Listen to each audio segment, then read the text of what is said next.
Bismillah, Assalamualaikum warahmatullahi wabarakatuh. Apa kabarnya anak-anak? Semoga kalian tetap sehat dan selalu dalam lindungan Allah Subhanahu wa Ta'ala. Kali ini kita akan membahas tentang materi dampak globalisasi.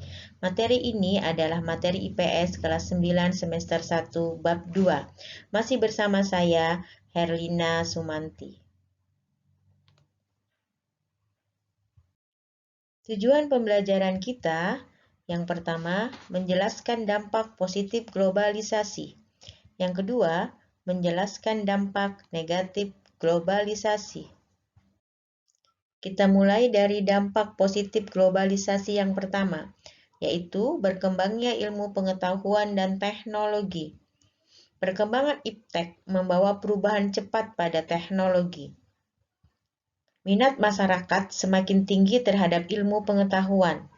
Teknologi dimanfaatkan untuk mempermudah kegiatan manusia. Perkembangan iptek berdampak positif pada teknologi pertanian, sehingga meningkatkan produksi, dan juga di bidang-bidang lainnya selain bidang pertanian. Dampak positif globalisasi yang kedua, meningkatkan efektivitas dan efisiensi. Efektivitas dapat diartikan sebagai pengukuran keberhasilan dalam pencapaian tujuan yang telah diinginkan. Efisiensi dapat diartikan sebagai pengukuran keberhasilan dengan murahnya biaya. Jadi, efektivitas berhubungan dengan pencapaian tujuan, efisiensi berhubungan dengan biaya. Contohnya, mudahnya proses pembelian tiket secara online dan pembayaran melalui transfer. Dalam hitungan menit, tiket sudah ada di tangan.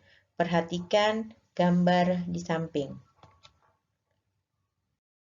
Dampak positif globalisasi yang ketiga adalah perekonomian suatu negara semakin meningkat. Globalisasi ekonomi akan tampak pada bidang perdagangan, produksi, investasi, pasar modal, dan pasar kerja. Semakin banyak investasi yang masuk pada negara, maka semakin berkembang perekonomian negara tersebut. Sebagai ilustrasi, apabila banyak investasi, maka tenaga kerja bisa tersalurkan sehingga meningkatkan pendapatan keluarga. Pendapatan keluarga bertambah akan meningkatkan kemampuan konsumsi. Konsumsi meningkat akan membuka usaha-usaha baru, sehingga perekonomian semakin berputar dan meningkat. Dampak positif globalisasi yang keempat, meningkatkan taraf hidup masyarakat. Dampak ini berkaitan erat dengan dampak ketiga.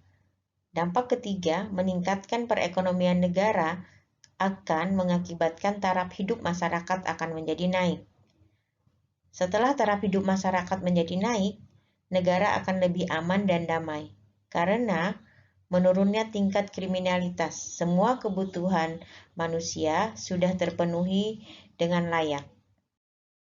Dampak positif globalisasi yang kelima, komunikasi semakin cepat dan mudah.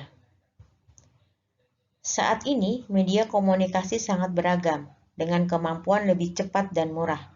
Dalam hitungan detik, pesan bisa sampai.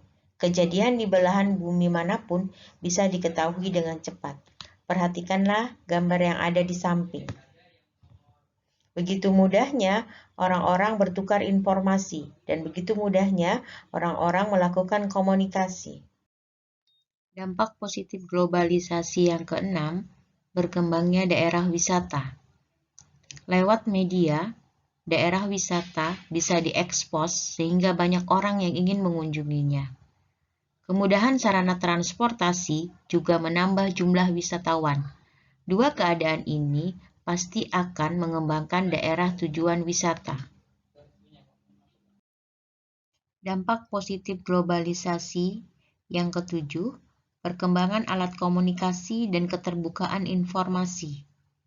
Perhatikan perkembangan alat komunikasi di samping. Dari alat komunikasi yang sederhana sampai yang berbentuk multimedia saat ini. Kemajuan komunikasi yang ditunjang dengan internet menjadi mudah mendapatkan informasi, lebih terbuka, dan lebih cepat. Berikutnya kita akan membahas dampak negatif dari globalisasi. Dampak negatif globalisasi yang pertama adalah westernisasi. Westernisasi berasal dari kata west yang artinya barat.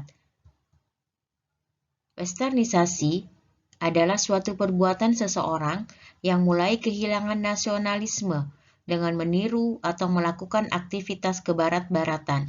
Perhatikan gambar di samping.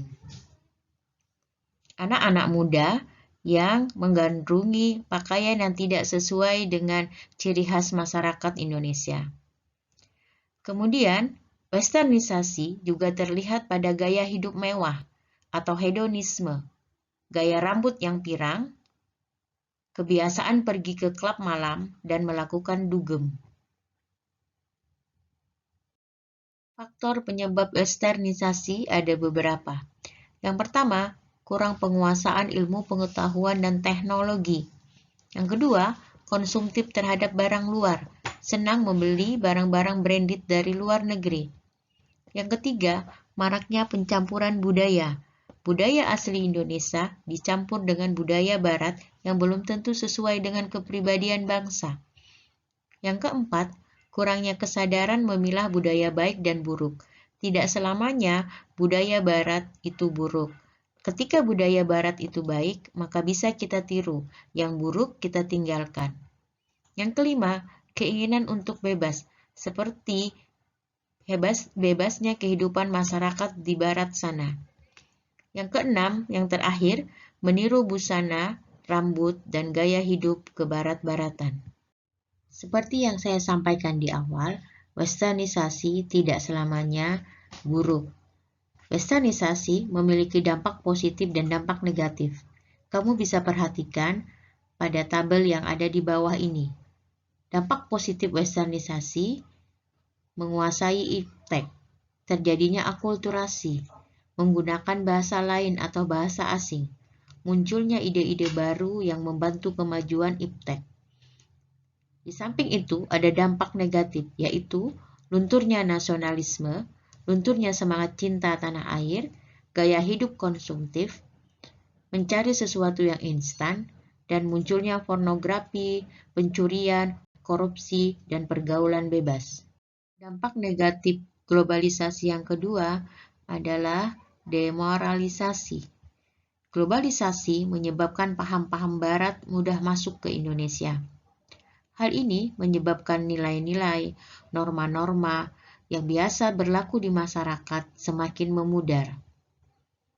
Memudarnya nilai dan norma sosial pada akhirnya akan menyebabkan munculnya dekadensi atau penurunan moral, atau dikenal dengan istilah demoralisasi. Demikian pembelajaran kita kali ini. Semoga bermanfaat. Mohon maaf bila ada kesalahan. Saya akhiri. Wassalamualaikum warahmatullahi wabarakatuh.